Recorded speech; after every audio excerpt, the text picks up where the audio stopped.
Hi, how y'all doing, Who That Nation? I got another special guest on the show, man. He don't need a large introduction, but he does indeed need an introduction, man. Who that man? Dolph 17 from the Keeping It Real podcast, man. Y'all done heard the slogan. Come on in, kick back, kick your feet up, have a drink. I can't do it like you do it, man. Go ahead on and do your intro, Dolph, so show the people how it's done. All right, man. First of all, my brother, I'm proud of you, man. It's an honor to be here with you, bro. And Who That Nation? How you doing? Come on in. Take a seat. Sit back. Relax. Put your feet up. Grab a drink.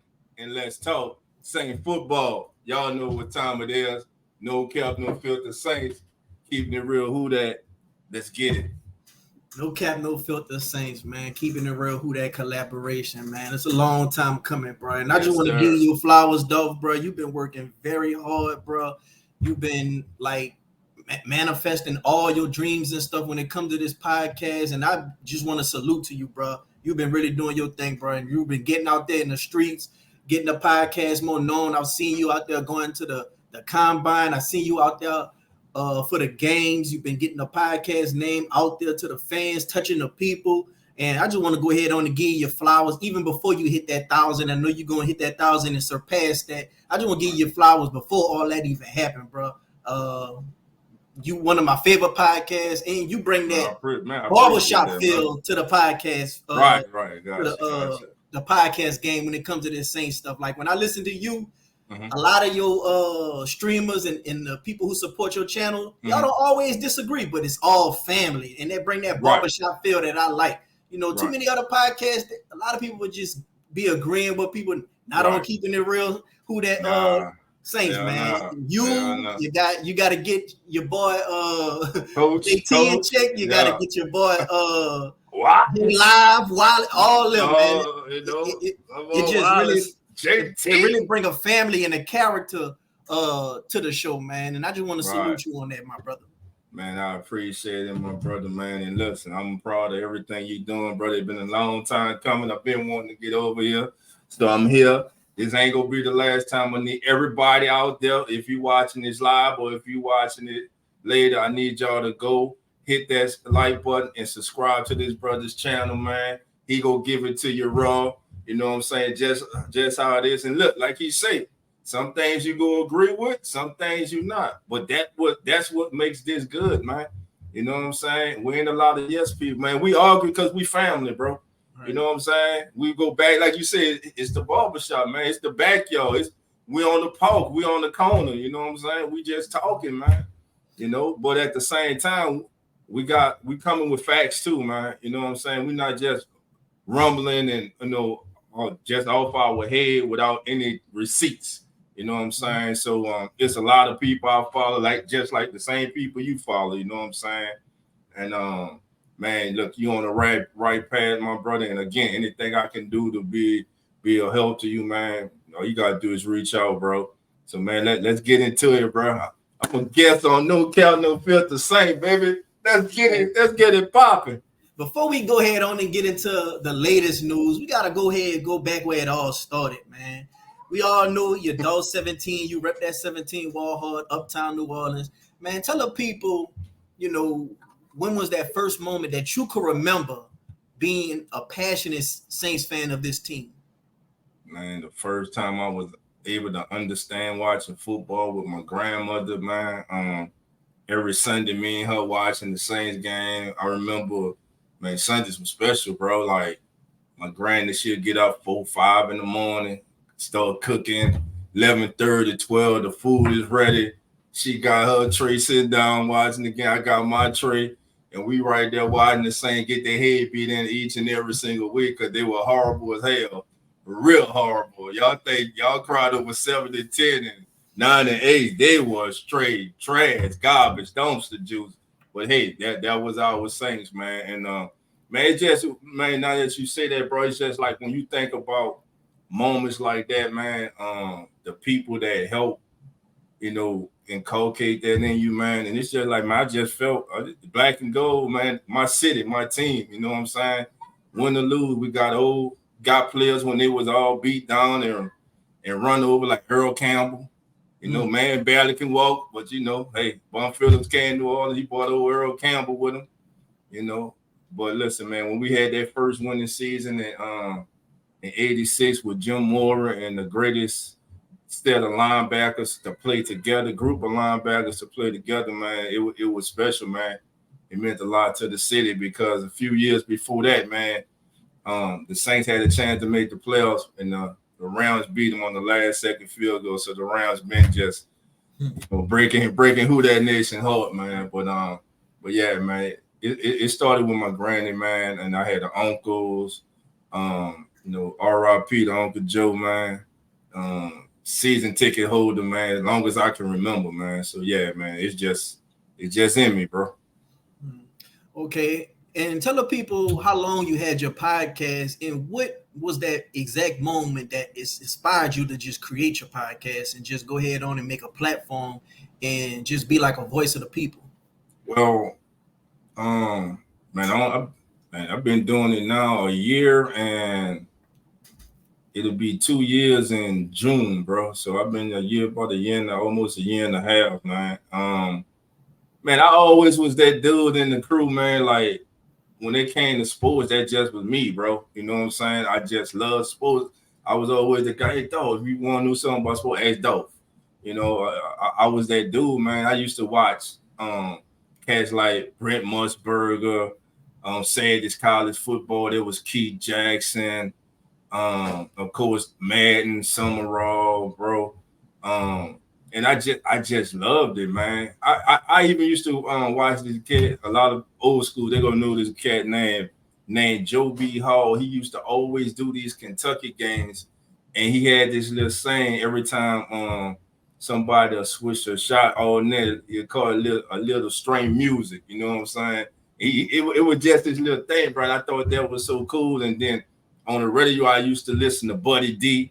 You know what I'm saying? Every day, especially after the game, Buddy D going on, you know, calling people squirrels and everything like that. You know what I'm saying? So, man, it just been in me, bro. I just love sports. And I decided, man, I was following Hoodie Jube. I was following Big Q. I was following Who That Confidential. That's Ross and oh man, the host of Who That Confidential, man. I think that was Ross and Deuce Winham. Yeah, Deuce, and before Rose got there, it was Deuce and that the girl. No, Deuce and dang it, Deuce and what's it? Not Isaiah. I want to say Isaiah so bad. It's not him. Man, the guy. Somebody in chat, they'll know who I'm talking about. But it was another guy before, and I used to watch him and Deuce, bro. And I just sit back and watch, like, man, that's cool, man. And so one day, bro, I was just it was a Saturday, bro. I was chilling, and my wife was like, "What's wrong?" I was like, you know what? I'm thinking about going to school to get, you know what I'm saying? I always want to be a sportscaster. I'm thinking about going to school. You know what I'm saying? I'm breathing. I ain't dead, you know. And what helped me, bro, I was looking at some things like older people in history. Who like the painted the Mona Lisa. It had stuff I was seeing on Twitter. You know, ladies in their 70s going back to college, getting their degrees. And I was like, you know what?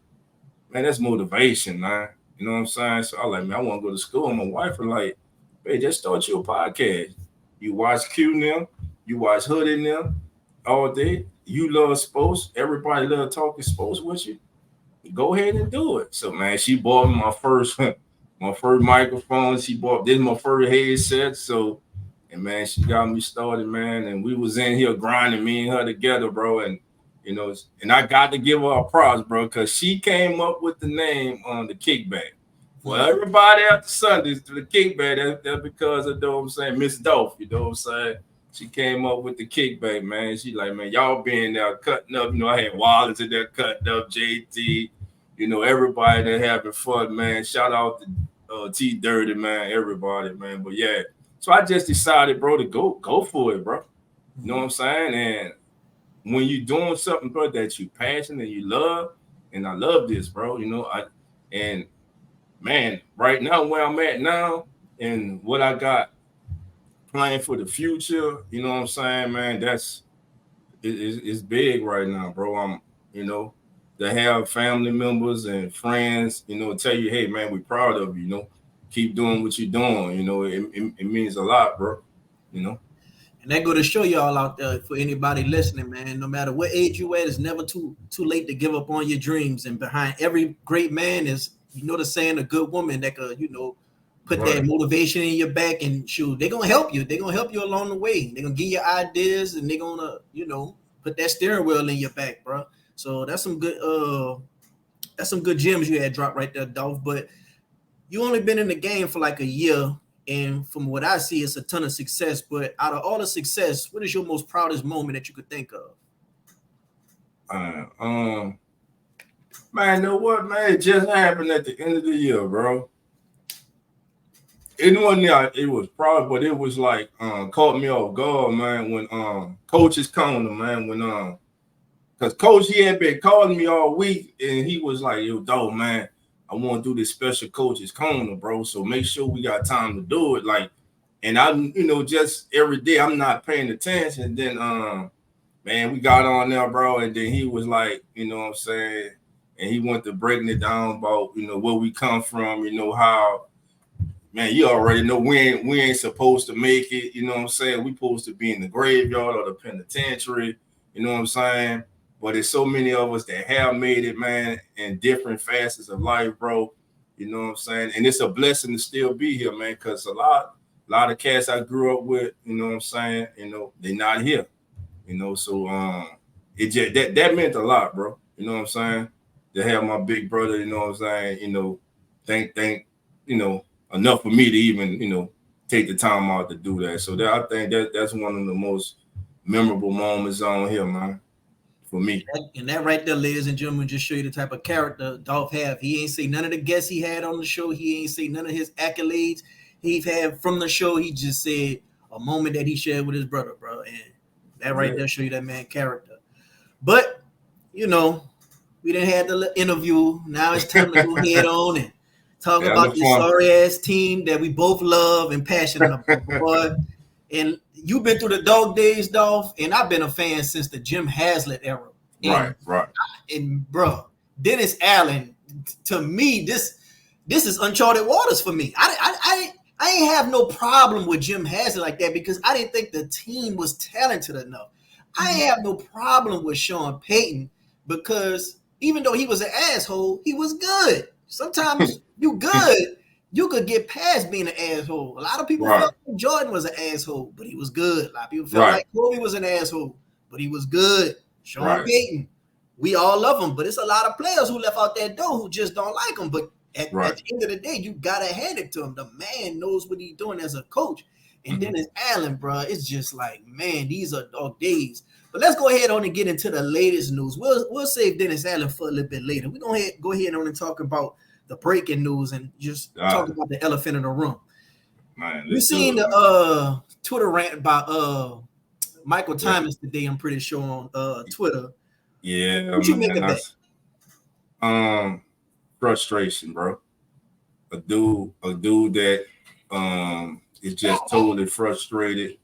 A guy that gave his all to an organization, and unfortunately, man, the injury bug, bro, had just, halted a Hall of Fame career. The kid went out there, was on the field, shouldn't have been on the field. Then he rushed to get back, trying to help Drew to get one more ring. And, he gets hurt again. Then he misses a whole season. We thought he was gone last year. We all thought he was gone last year. We were surprised when he came back, and he was one of the main people that was recruiting Derek Carr to come to the team. Yeah, and I think that they didn't use him right. I mean, shit, we didn't see him throw a damn slant to him until I think the game he got hurt. And I just think the offense last year under Pete Carmichael, I don't think they took advantage enough of all the playmakers on this team. I don't think they played to the strengths of the playmakers on this team. And and one more thing, bro. I don't think we are as talented as we once were. The Saints do have talent, did have talent last year, this past season, the year before, and Sean Payton's last year, but our depth was not like it was in 19 and 18, you know what I'm saying, and 17. So I think the Saints have to build up that middle of the roster, bro, and it comes with a draft class, you know. Looking at last year's draft class, I think has a chance to be really good. Brissy looks solid, like a solid player. Jordan Howden, you got him in the 5th round. A.T. Perry, many people had him going in the 3rd round. We get him, we got 18-6, if I'm mistaken. Something like that. Yeah, the 6th round. Kendra Miller, he was hurt most of the season, but we saw what he can do when he is healthy. Explosive. He had his moments before that. So that draft class, man, that has a chance to help the Saints, you know, to restock the cabinet, so to speak, as for depth quality players. But touching on Dennis Allen, man, as a head coach, man, I mean, to a lot of people, to players, you know, he leaves a lot to be desired. As a defensive coordinator, I still think he's one of the best defensive coordinators in the National Football League. And if he gets fired or released to deal tomorrow, he'll have a job in the NFL as a defensive coordinator. That's now head coach. That's totally different. But got to get a man his due. Underachieved, backdoor to a 9-8 record. In a division that everybody thought that the Saints should have won. But before the season, I kept telling everybody, stop sleeping on Tampa, bro. I know they lost Tom Brady, but they had everything else was over there. And Baker Mayfield went over there and played like Baker Mayfield when he came into the league with the Cleveland Browns. And damn it, did Baker Mayfield turned out to be the best quarterback in the NFC South until the last 5 games, month or so of the season, where seemingly the Saints discovered that play action pass helps Derek Carr out. In the last 5 games, I guess he improved, but you know, we'll see. The quarterback who is missing in action, the leader of the team, maybe he'll be in the city for OTAs because other than that, you don't see him. He in Vegas and everything else. So, you know, like I said, like everybody say, love the city love you back. City don't deal with BS, bro. You know, so yeah.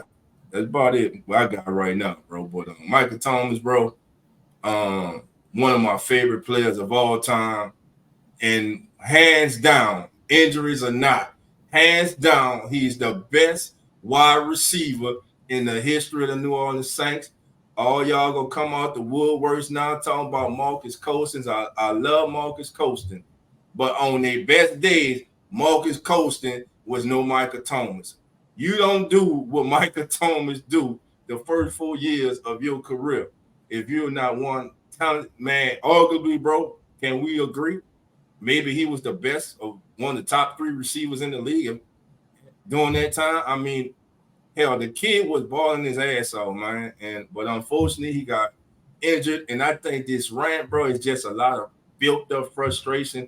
And then it didn't help that it came from a person that has always, every chance he got through shots at him, you know, to Michael Thomas and Jeff Dumpy, you know what I'm saying? So that's something pretty. You go back to press conference last year, Mike said, yeah, you don't him up, you know, be writing all that BS. Go ahead, ask your question, you know. So, but again, I think, you know, if he sit back and think about it, look, man, it should have been, look, thank you, New Orleans. I love you, Who That Nation. You know what I'm saying, man? And just walk off until the sunset. But I understand though, bro.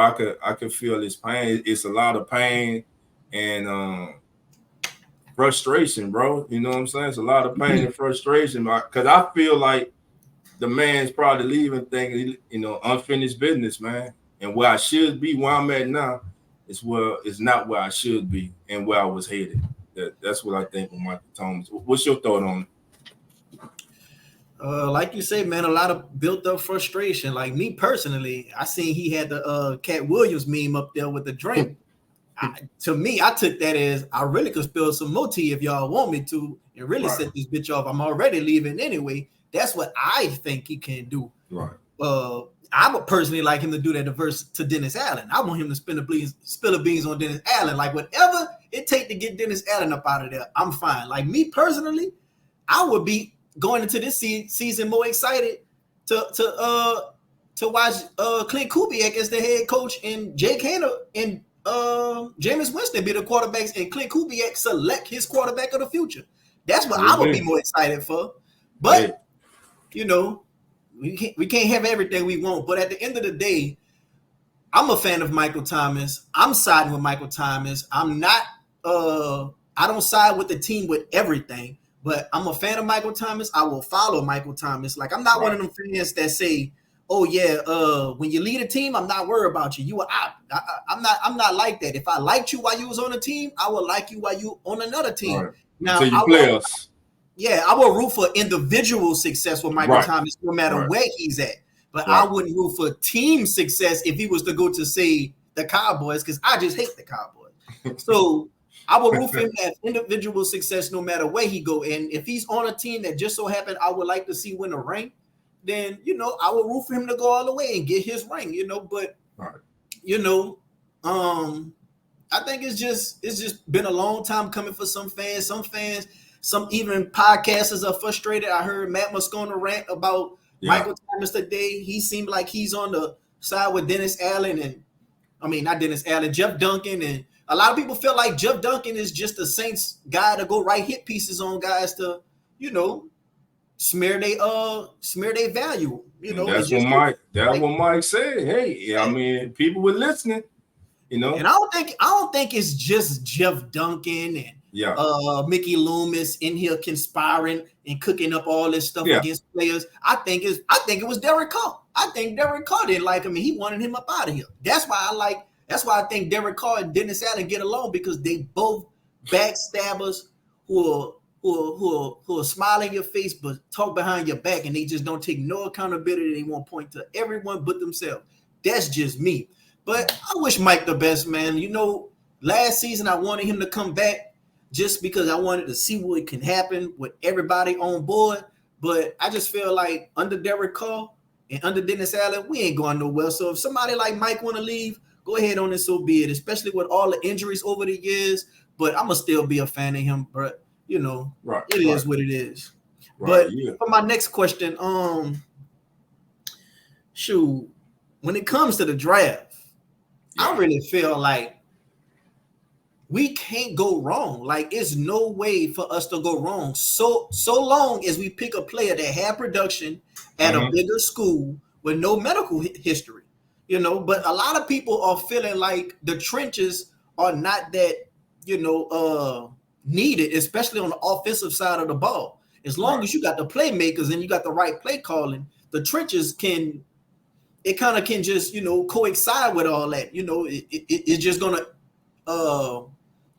gonna transpire to production regardless. We can look at the Bengals, for example. They went with Chase Young over Sewell. If they would have had Sewell, do we think we'd have made that Super Bowl? Do you think they'd have made that Super Bowl? A lot of people feel like they wouldn't have. So it's like at the end of the day, you need the playmakers. What do you think? I think we need to go to hold on. I got an echo. All right. I think, man, trenches, Saints need edge rusher. They need help on the offensive line. They got word that they did the Ron Ramczyk had to coach a minor surgery. They thought he was gonna have to have major surgery. The thing is, do they re-sign Pete?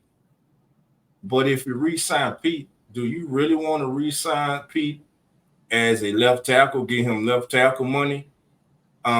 Being down in Mobile, man, I'm telling you right now, there are a lot of real good prospects coming in this draft.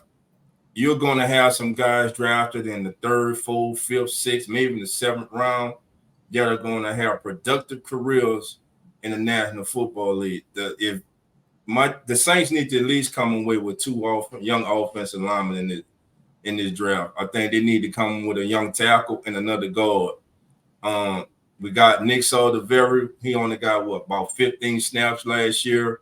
I'm not sure what we have in him.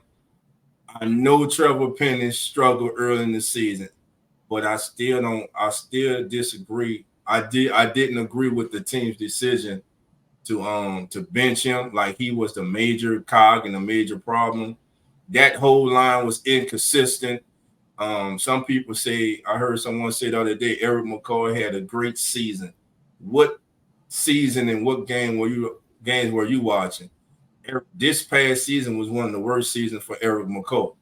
He's still one of the top offensive linemen, centers in the game, and of course, maybe the Saints' best offensive lineman right now. But I like to see him go tackle, bro. In the first round? Yeah. If the right, and if these quarterbacks fall, but this is what normally happens in the draft. Within the first 5 or 6 picks, bro, there's always that surprise selection that nobody saw coming, and that pushes people down the board who you wouldn't think were going to be there. I could see the Saints having their charts at probably some of the top linemen and edge rusher. There's a chance Dallas Turner could be there. Jerry Verse, Latu from UCLA. Everybody, my thing with Latu is he got cleared to continue his career at UCLA. The kid he's polished as a pass rusher, bro. You know, but everybody's crying about the Saints always picking these injured players. Now he's not from a small school. He played at UCLA. Would everyone be okay if the Saints sign were to draft Latu? You know. I think at the next level, what he's going to have to do from the Senior Bowl, watching him live, I think he's going to have to get stronger. I think he's going to have to increase his strength. I think that'll come, as he gains experience. And but the kid, he's good. The kid that I really like, man, is Jerry Verse from Florida State. I really like Jerry Verse. A lot of people say he take plays off. I didn't see it. I didn't see it. That's like his red flag right now. But man, a lot of times people have those same type of red flags come in the league and be a star. Like if you got the talent, you got the talent. So I just really think it'll have to be where he lands, and hopefully he could get in the right situation and he just do his thing in the league. But like I say, man, I feel like we can't go wrong in this draft so long as we get a player that has been productive. Like to me in this draft, this is probably going to be one of the first drafts. I'm not going to care who they pick. Whatever selection they pick, I'm fine with it. I just want them. I just don't want it to be Mitchell Ray Charles from Jacksonville Community College who got medical history injuries. Like as long as it's not that, I'm good. Now, one thing we can agree on is we definitely probably not taking a safety because we just seen an influx of safeties going on a free agent market today. It's like they treating the safeties like refugees or like orphans or something in this today's NFL. Bro, but it's crazy. It's crazy you say that, bro. Let me share the screen with y'all, bro.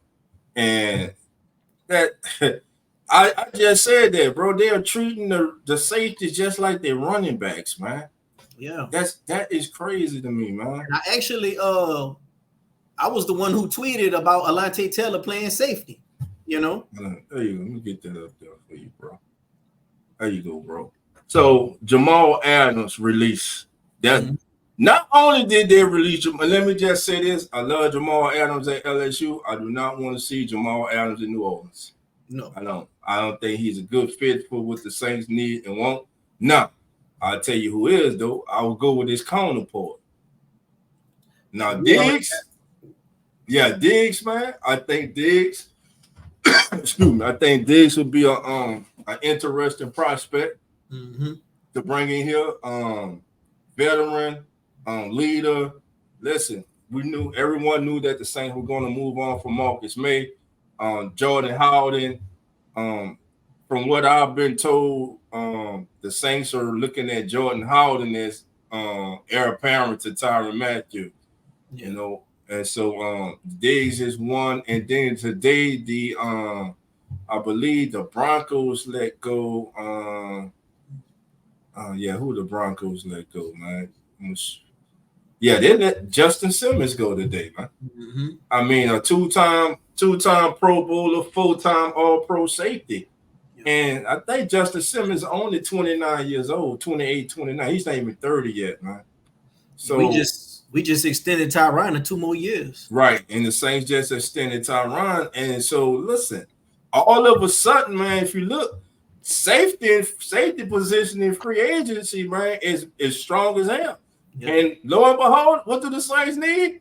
They need a safety. Yeah. Now, hey, they have their pick of the litter to go out there and pick the person that best fits their system. You know, can I see Justin Simmons lining up with Tyrann Mathieu, Jordan Howden, and maybe Abrams or Lonnie Johnson Jr.? Possibly. You know, maybe they go in the draft and get a young safety too. You know. But it's funny though, because like I said, I was the one who tweeted about Alontae Taylor playing safety, and he went back at me and said nah, and then it just went viral. And he must have knew something we didn't know, because the safety market is just in the gutter right now. Yeah, they're not out, and I don't think they're getting paid. You know, I think he want that cornerback one money. Right, and I just think he ain't ready to go to safety, bro. I mean, like, damn, I went from outside corner to, I'm just trying to learn the slot this year. You know what I'm saying? So didn't he play safety at Tennessee though? That I think he played a little safety and corner at Tennessee, and when the Saints drafted him, that was one of the things that they said they had a vision of him as a corner and a safety. You know what I'm saying? And everybody is on this Marshawn Lattimore being traded. I keep saying this, and what if it's not Marshawn Lattimore that gets traded? What if it's Alontae Taylor and the Saints trade Alontae Taylor? They bring back Ozzie Yadam and they go in the draft, because depending on what Ozzie Yadam is going to get on the open market. Now, I'm the Saints, I'm not going to overpay for Ozzie Yadam. He had his best season last year as a pro with the Saints. But do it again. You know what I'm saying? I'm gonna tell you who I like, bro. And I don't think he'll be there. He just ran like a 4.36 at the combine. Watched him the whole week. Quinyon Mitchell from Toledo. Mm-hmm. I think he's very instinctive. Has good. Sometimes he gets a little stiff, but has great recovery speed. Great ball skills, man. And listen, he's feisty too, bro. He's feisty, man. If we gonna need a slot, I would like Kenny Moore. That's what I would like. Kenny Moore from the Colts. From the Colts. Is Kenny Moore free? He a free agent? I think so. Let me see. If he's not a free agent, I'm pretty sure we could trade for him. Yeah, but what would you give up for Kenny Moore? Shoot, we gonna need a slot, because I think Yadam gonna be fooled. You think Yadam's out of here? No, I think he gonna be fooled. I think he gonna get 8 alive in the slot all season. I wouldn't put him in the slot. He's strictly outside. I'm just saying if Marshawn, if we were to trade Alontae and we still got a Debo and Marshawn, we're gonna need a slot. Yeah. So let's see. Kenny Moore. Let's see. But is he free agent? I mean, he might not be, but you know, I'm pretty sure we could try to trade for him. But yep. I feel like, man, we could go. As far as the draft, it's no really wrong way to go. But I can tell you this: if we go head on and get a wide receiver, we probably gonna have to replace Mike, because a lot of people feel like A.T. Perry gonna be Mike Thomas 2.0 or something. And I'm not about to let A.T. Perry Marquez Callaway me. I'm not about to do it. No, I'm just like, Coach, I like your boy better than A.T. Perry. I forgot his name. Shaq Davis. I like Shaq Davis. Yeah, I think did Shaq. They went to Denver, if I am mistaken. He went to Philly. He went to Philly on their practice squad. But yeah, man. Look, A.T. Perry showed flashes toward the end of the season last year. We just need A.T. Perry to be A.T. Perry. You know what I'm saying? There was only one Michael Thomas, man. And now that he's been injured, hurt, you got these same people who are dragging his name through the mud. Those were the same one kissing his ass, and Mike. Man, listen. A.T. Perry needs to be A.T. Perry. There are a lot of receivers in this draft, man. I love the kid from Florida. I love Pearsall. I love McConkey from Georgia. Well, they say the tackle and the wide receiver options are really deep this draft, so that's why I was wondering, like, damn, you sure you want to go tackle in the first round? Like, I was listening to the podcast Saints Block Party. Right. Yeah, they do. They do great. Yeah, they do a great job. Yeah, and they was talking about how the 49ers, the only first round talent that they got on that offensive line is Trent Williams. So is it more of a what they preaching over there thing, or is it the scheme, like, or just because they could just select real good talent in the draft? Like, they must be doing something right in the draft, because they did what they did with Trey Lance, and they still went to the Super Bowl after all the picks they didn't gave up and got rid of him. Like, that just don't happen like that. Like, that's crazy. But I don't know. Maybe it's the scheme and what they preach, because that team preach physicality. You got to bring your hard hat and your lunchbox to work when you come and play the 49ers. And I don't know if we built that same way. Right. If you let's just go across the Saints offensive line and boom or bust. Let's say boom or were they a bust? Ryan Ramczyk was not a bust. Cesar Ruiz is inconsistent, but he was not a bust. Eric McCoy is not a bust. Andrews Pete has not been a bust. Andrews Pete for a first round pick. How many years we got Andrews Pete? 8-9 years out of Andrews Pete. He's made a couple of Pro Bowls as a guard. He's been able to swing out to play left tackle in a pinch when needed. So Andrews Pete has not been a bust. The new offensive staff coming in, to me, one of the biggest jobs they have is to get Trevor Penning right mentally first. I think it's a mental thing with him first, then work on the physical things, his technique and everything. The kid showed promise. He started getting better as the season went on. Take away that first game when he got absolutely destroyed. I think every week he got better. Then his run game, his run blocking, which is the one thing that he was dominant at, it started to suffer a little. I still don't think that you bench him though. Okay. I think you go ahead. My bad. Okay, you say you want to tackle. I'm guessing you want a left tackle, and right. You also say you're not giving up on Trevor Penning, and you also say you wouldn't mind signing back Pete. So why would you use I'm saying with Pete. Do they sign Pete back? Okay, well, even if we don't sign Pete, you still high on Trevor Penning at the left tackle position? The jury's still out. I think people are giving up on him too fast, bro. Okay, well, if you're not gonna if you're not gonna give up on him, what's your reason of using a first round pick on a tackle? Because I know you ain't gonna use a first round on a right tackle. Why not? Ryan Ramczyk has debilitating knees, bro. Ryan Ramczyk.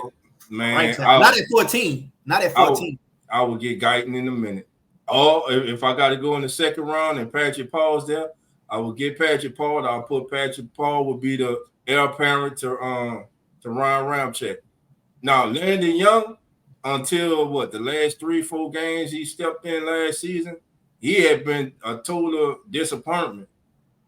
I'm telling you, can upgrade. Everybody I saw in Mobile is an upgrade over Landon Young. Man, this is what I want them to do. I want them to put Trevor Penning at right tackle, or he could play guard. Now, a lot of people say switching over from this side to that side is hard. Mm-hmm. Switching over from left tackle to the inside is hard. At the end of the day, they're professionals. Some people do it, and they could do it. Like we just seen the Bucks. Tristan Wirfs, he did it. We just seen a player on the Tennessee Titans. He did it. Like it can be done. I'm not saying this is easy. Hell, Alante Taylor, he just switched position. It can be done. Jawan Johnson, like we didn't seen this plenty of times. At the end of the day, they're professionals. Me personally, when we drafted Penning, I wanted him to be a right tackle in the first place. I wanted to switch Ramczyk to the left side. That's what I wanted. You know, I don't think Ramczyk wouldn't have. Let's just say Ramczyk was still healthy. I don't think his overall play would just drop that drastically just from switching sides. But you know that's just me. But I would like us to put Penning at the right tackle and draft another left tackle. That's what I would like to do. And what you gonna do with Ramczyk? Shoot, he could be a backup. He could be a backup depth piece. You know that way. I mean, shoot. They're paying too much money. 30 what? How much they paying? What? Oh, he could retire. If he retire, that's going to help us with the cap.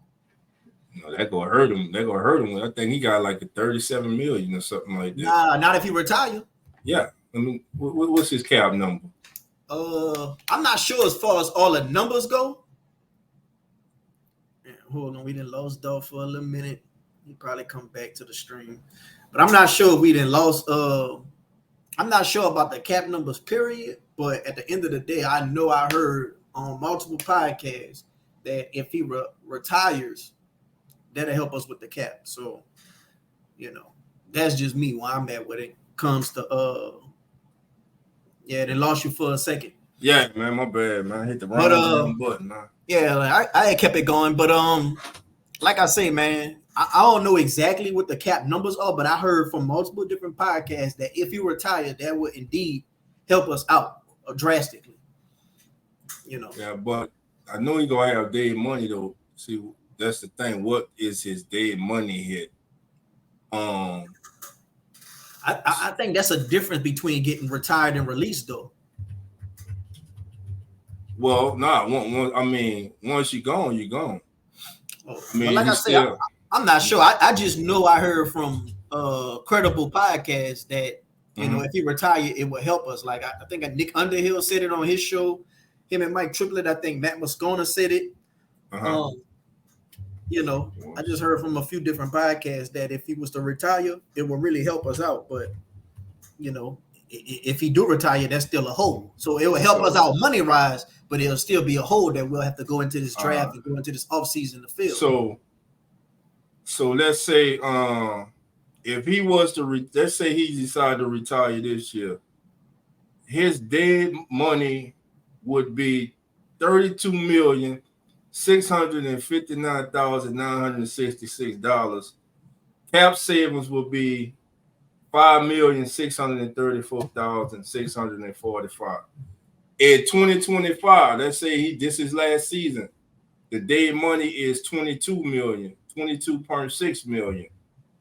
Now in 2026, his cap hit is $12.6 million, and then he has a void year. And matter of fact, he doesn't have a guaranteed salary this year. All right, so his cap number is $27,025,321 for this season. So he's kind of like he's 10% of the Saints cap for this season. He's playing with a base salary of $17 million. So again, if he was to walk away right now, that like I say, that's a lot of dead money for the Saints. But next year it goes down almost 10 million, and then the next year, 2026, it'll be like 12 million, and then 27 is a void year anyway. But he still is a 2.5 million on the books. Void years, and they still got to pay that. So yeah. I don't know. We can come back to that conversation. All I know is I heard that him being retired will help us out. But either way it go, like to me, I wouldn't mind moving on from Ram. I mean, this the same dude that get arrested every single week. Like, you know, at the end of the day, if you that beaten down, just go ahead on and retire, bro. Because at this point, you're not at your same level. You kind of hurting the team, and then you also hurting your life after football because you still gonna have a family. You're still gonna want to, be able to play with your kids. Yeah, just do all those things with your wife and your family. So at the end of the day, I think it could be a smart move for both people to just both parties to part ways. But like I say, that'll still be another hole for us to fill in. And we got plenty holes to fill. We got plenty holes to fill. But let's go ahead and talk about Clint Kubiak, man. Like we just deep into the show. We've been talking about everything but the new offensive coordinator. What do you feel like he could bring to the table so long as we do keep Alvin Kamara on this team? Maybe Taysom Hill. That's another guy who might be a cap casualty. Big mistake. Yeah. That would be a huge mistake to get rid of Taysom Hill. A lot of people ain't gonna like what I'm gonna say. Taysom Hill is your best offensive weapon on this team. And here, before everybody go crazy, this is what I'm saying. Look at the Saints record when Taysom Hill has 8 or more touches in the game with their 19-3 or 20 or something like that. Taysom Hill has the ability when he's fed in the game, he has the ability to force his will on the game. He has the ability to take over a game. Just go back to that Vikings playoff game. Taysom Hill he took over that game against Seattle a few years ago. He took over that game. He's that type of dude, bro. Like he just has that. Him and Elvin has it too, but it just Taysom has that gene, bro. Like he has that ability to just put his presence on the game and just make the opponent feel it. And look, you know what's coming, and it's like you can't stop him, bro. And as far as Clint Kubiak, hopefully what he can bring to this team is keeping Elvin involved, keeping Taysom involved, not having them standing on the sideline. A big third down. Why the hell is Elvin Kamara and Taysom Hill on the sideline? Makes no sense to me. Getting Rashid Shaheed some more touches. Rashid Shaheed is not. I keep saying he's not a one-trick pony. He's not just go deep. The kid has a route tree. He's explosive, especially with the ball. And Chris Olave. Is anybody really crying about that trade now? That got us Chris Olave 2 straight seasons. Over 1,000 yards, and he's still not at the peak of his career. He's still not as good as he can be. He's still got areas to run after catch, being more consistent in catching the ball. Then there's young A.T. Perry. And like you said, I'm not gonna get Marcus Callaway with A.T. Perry. I'm not gonna do that. So I would like you said, what I like to see him do, go in free agent and free agency and bring in a talented possession wide receiver. Shout out to Ross Jackson. Ross was talking about maybe Tyler Boyd from Cincinnati. I like Tyler Boyd, man. I think Tyler Boyd would be a nice addition. And know who I bring back? Don't say it. No, I ain't about to say my cousin. Don't you dare say I'm about to cut this stream. No, I ain't about to say my cousin. I'm about to say you listening to too much Matt Moscona. I ain't about to say my cousin, man. Nah, bro. Lynn Bowden Jr., bro. Oh yeah, man. I like the Lynn Bowden, man. He reminded me of Tommy Lee. Yeah, as your forward receiver. I think he's better than Tommy Lee. Oh yeah, he better than Tommy Lee, but he remind me of him like he just do a multifaceted thing. Yeah, I call him a miniature Taysom Hill. That's what I call him. I think he like a miniature Deontay Hardy. Because he can return kicks. He could be your on the kickoff team. He could be your starting punt returner or backup punt returner. You can line him up in the backfield and then run option route, wheel routes. Hell, he played back. Yeah, he played.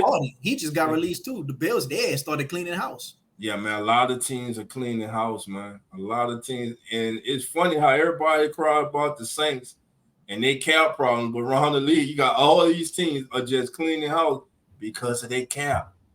Man. Me personally, I don't have a problem with the way we do the cap. Like, I like that my team tries to win, year in and year out. Like, that's the goal. The goal is to win year in and year out. The problem is who they trying to win with, because ironically, you're trying to win with career losers with Dennis Allen and Derek Carr. I keep telling everybody, Clint Kubiak, he's going to be good. He's going to bring some innovation, but that's not saying much leaving from Pete Carmichael. As you said, you had Alvin Kamara and Taysom Hill on the sideline on third down. Like, somebody had went through the stats, and they were just talking about the percentage of the time the player is on the field, the X factor player is on the field, in like third down situations or something like that. And we was like at the bottom, and teams like the 49ers are at the top, like teams like the Lions is at the top. Like, they have their playmakers on the field all the time, like getting the majority of the snaps all the time. And not only that, they're using them to the best of their ability, and we were just at the bottom. So Clint Kubiak, or just any offensive coordinator for that matter, is going to be an upgrade over Pete Carmichael. But I keep telling everybody, Clint Kubiak, he's going to be like Rams on a minivan. He's going to be the sausage and eggs and, and the ramen noodles. He's gonna be the hot sauce on sardines, because who the trigger man is, Derek Carr, and who the head coach is, Dennis Allen. That's just my belief.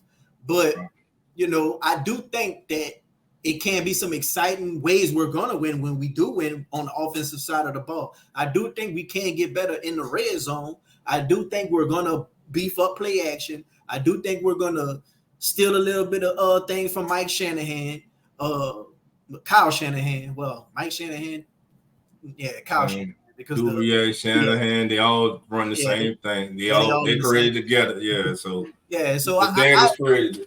Yeah, I do think it's gonna be some eye candy this time around. It ain't gonna be as boring and bland, But as far as the trigger man and the head man, I'm not liking that. But I like the way we do the cap. It just I'm not having no problem if it wasn't for those two combos we running, I would be all in it and excited. But it's kind of hard for me to be excited. I'm more excited about free agency and the draft. And with Clint Kubiak, man, listen, everything looks good on paper. The staff that he's put together, and one thing that can be said, got to say about Dennis Allen, he don't matter. He let Pete Carmichael run that offense, and we know from the hirings with Clint Kubiak and the staff, offense is all Clint Kubiak. Clint Kubiak is the head coach of the offense. Yes, Dennis Allen, the head coach. As a head coach, like if you was the head coach, you go in there, you go, hey, what's going on, but hey, that's your baby. Let him do his job. I think Dennis Allen, and you can, when he was talking about Clint Kubiak, this is what I personally got from it. I think he feels like he's finally found that compliment to him. You know what I'm saying? On the defensive side. Now he has that compliment to him on the offensive side. Now, all that said, let's see what Clint Kubiak does when he gets in here. Because we could be sitting here the same time next year saying, what the hell? We went from Pete Carmichael to Clint Kubiak, and at some point in the season, you might have people saying, damn, I wish we should have just kept Pete. I hope that don't happen. You know what I'm saying? I refuse to believe that. Like, I refuse to believe that. Like, it's no way. It better not. It is no way you could be on the same level as Pete Carmichael or below him. It's no way. Like, all the stats and data out there is irrefutable. The way we use Taysom Hill is criminal. The way we use Alvin Kamara, got people talking about he's washed, is criminal. He ain't even washed. He ain't nowhere close to being washed. If Alvin Kamara played for the Lions or the 49ers or the Eagles, nobody will say he's washed. It's the way we've been using him. We don't do none of that Texas route stuff. We use pop out and come back in. We don't use them to the best of the ability. We don't. Derek Carr is very good when it comes to play action. Why we don't use play action? And it goes back to Dennis Allen. Why are you allowing this to happen? All right. And I'm gonna say this too, man. Pete Carmichael didn't help Derek Carr. Pete Carmichael did not help Derek Carr last year. Derek Carr has his fault. Listen, I'm not gonna sit up here and I ain't no Derek Carr apologist, but I ain't gonna sit up here and just beat him down. I gotta get credit where credit is due. The last month and a half of the season was the Derek Carr that we all thought we was getting. That's what we was waiting for. What was that Derek Carr the entire season? Well, you got an offensive coordinator that don't play call, and you got him just. I think with his early season, he just didn't have no confidence in that offensive line, getting the hell beat out of him, and also he had something to do with that too, holding the ball too long or staring down one side of the field, So, I mean, I just think it was growing pains for the entire offense, man. But it was time. I'm just glad that we are finally from under the Sean Payton umbrella. That it's a new day, it's a new dawn, bro. I just want to sit back. I'm gonna watch it, and another thing. Go ahead. And another thing about Derek Carr, you mentioned, he was. I think you mentioned he was injured, but you mentioned that he wasn't getting the ball out on time. You mentioned, a lot of stuff, but certain stuff is just you can't teach. You just gotta have it in you, and I just feel like. The thing you didn't mention was just likability and leadership. Like, I don't think he's just a likable dude. Like, I even heard that Devontae Adams didn't like him, and that's the dude who he went to college with. So it's just like, man, I feel like a lot of the guys on the team, they gonna say the politically correct thing, but I feel like a lot of the guys in the locker room didn't like him. We know Mike Thomas didn't like him. I personally don't think Olave seen with the body language when he was getting interviewed and things of that nature early on in the season. A lot of the communication was thrown off. Like, I just think a lot of them guys don't like him and they won't fight for him. Baker Mayfield, I don't think Derek Carr is leaps and bounds ahead of Baker Mayfield, but I do think Baker Mayfield brings a certain swag to the locker room. I think those guys get fired up around. He galvanized the team. He galvanized the team. I think they want to go out there and make plays not only for themselves but him, and that's the difference. The same with the coach. I don't think these guys want to run through a wall for a Dennis Allen. Dan Campbell, I'm not sure if that dude just a real good X's and O's coach like that, but he's a rah-rah dude. I think dudes will run through a wall for that dude, and I think Ben Johnson is the X's and O's guy. If you put those two dudes on the same roster, just swap them staffs, I guarantee you, with this record we had, we would have had a better record. And like, that's the only thing I don't agree with you, Dolph, when you say that it's no style points in the way you win. You win. We got 9-9. We win 9-8, and that was an improvement over last year. That's facts. That's irrefutable facts. Right. The style and fashion you win, to me, this is what we disagree on. I think it does, in fact, matter, because it could bite you in the ass later on and down the line, because we were saying, damn, we beat these teams by to have our ass these first couple of games, and that shit wasn't working later on down the line. Them little Hail Mary prayers to Rashid Shaheed and all that, and look at who we've been playing, Tyson Badgerman. The one game that just knocked me out of it completely, that Minnesota lost to Josh Dobbs without Justin Jefferson. We didn't have all that going on. So insanity. Yeah, the football version of that. That's what it was. But yeah, we didn't play all these teams, and the only starting quarterbacks throughout that whole entire year we beat was Baker Mayfield, and he probably a stopgap. Well, I know he a stopgap because he's still a free agent. They ain't even re-signed him yet. But even if they do, I'm not sure if that's going to be their franchise guy. They probably draft him a quarterback very soon. So I take all that, because we seen it last year with the Vikings. Right. They got knocked out in the first round. What everybody was saying, they pretenders the whole year. Yeah, they won like 11 games, but they was winning by the head of their ass and winning in some kind of fluke crazy ways. But some people saying a win is a win, but other people, nah, man, you gotta really you gotta show the difference sometimes. You gotta have that measuring stick game. So let me ask you this. Kansas City won the Super Bowl again. What kind of season did Kansas? Did they have that? Did they have wins during the season of They're one of the teams that you just can't never count out, just like the Patriots. Like the Patriots, they didn't have season where Tom Brady is finally done, and you just looking at the Patriots and you're like, They got a good defense, they got a good head coach, they got a good quarterback, but Tom Brady ain't really got no weapons like that. But guess what? They always find a way to win. And me personally, I just think when you that golden child quarterback, they're going to give you calls. They're going to give you calls. That's why I wanted Tom Brady to come to the Saints. That goddamn. If Tom Brady would have came to the Saints, the Buccaneers would have never. All history would have been changed if Tom Brady came to the Saints like he wanted to. But Drew Brees wanted to stay one more year. But if he came to the Saints, I don't think that no call would have happened. That would have been in our favor because. With Tom Brady on the field, he's damn right. But that's just me. It's hindsight, man. But just looking forward to it, man. Just looking forward to it, brother.